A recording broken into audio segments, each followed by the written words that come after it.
So in this lesson, we'd like to figure out what the sum of the measures of the angles of a polygon would be.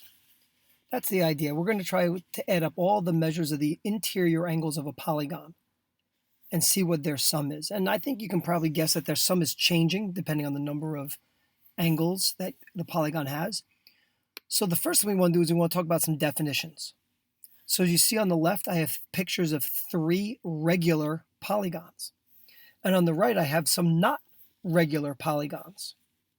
So what do you think makes a polygon regular?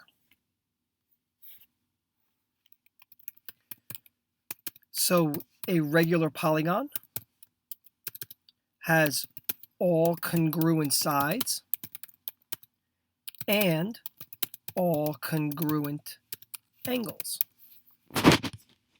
As you can see down here, all the sides and all the angles are marked congruent. And then in the other figures, they're not.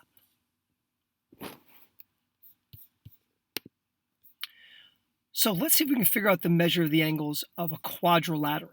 And here's our idea. If I draw myself a quadrilateral, let's see, 1, 2, 3, 4. Let's say that's quadrilateral. What we can do with a quadrilateral is we can draw in a diagonal, and it makes 2 triangles.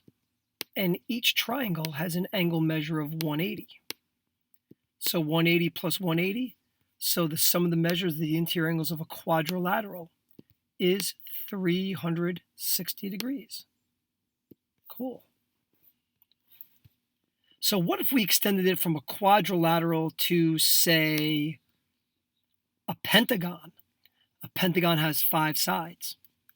Well, if you consider in the same idea where you start from one vertex and you draw in other diagonals, you'll make 3 triangles.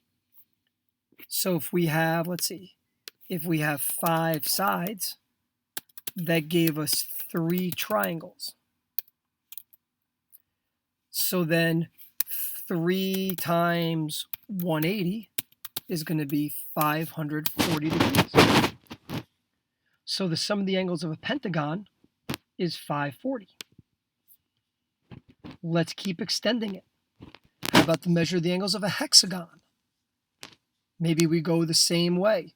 From one vertex, let's start drawing some diagonals. And notice I'm always starting at the same vertex. I make what I call a clamshell. If you're familiar with that, like a clam, it kind of looks like a little bit of a clamshell. So in this case, I have 1, 2, 3, 4. 4 triangles. So if we think about the same reasoning before, we have 6 sides. Oops, let's bring that up there. And that means we have 4 triangles that can be formed. And if we do 4 times 180, that's going to be 720 degrees. Now, let's think about what we're doing here. We realized that in a quadrilateral with 4 sides, that we can make 2 triangles. In a pentagon with 5 sides, we can make 3 triangles. In a hexagon with 6 sides, we can make 4 triangles. So do you see the relationship between the number of sides or number of angles of the polygon and how many triangles can be formed by drawing a diagonal? So that might motivate you to think, hey, I can always draw 2 less triangles. 6 sides, 2 less than that is 4 triangles. So maybe if I had a 7-sided figure, I could draw 5 triangles. An 8-sided figure, 6 triangles. And since each triangle has a 180-degree angle measure, maybe that will motivate us to find the sum of the measures of the n interior angles of what we call an n-gon. An n-gon is a polygon with n number of sides. So we know that it's always going to be the number of sides minus 2, because if it has n sides, it has n minus 2 triangles that can be formed. And each triangle contains 180 degrees.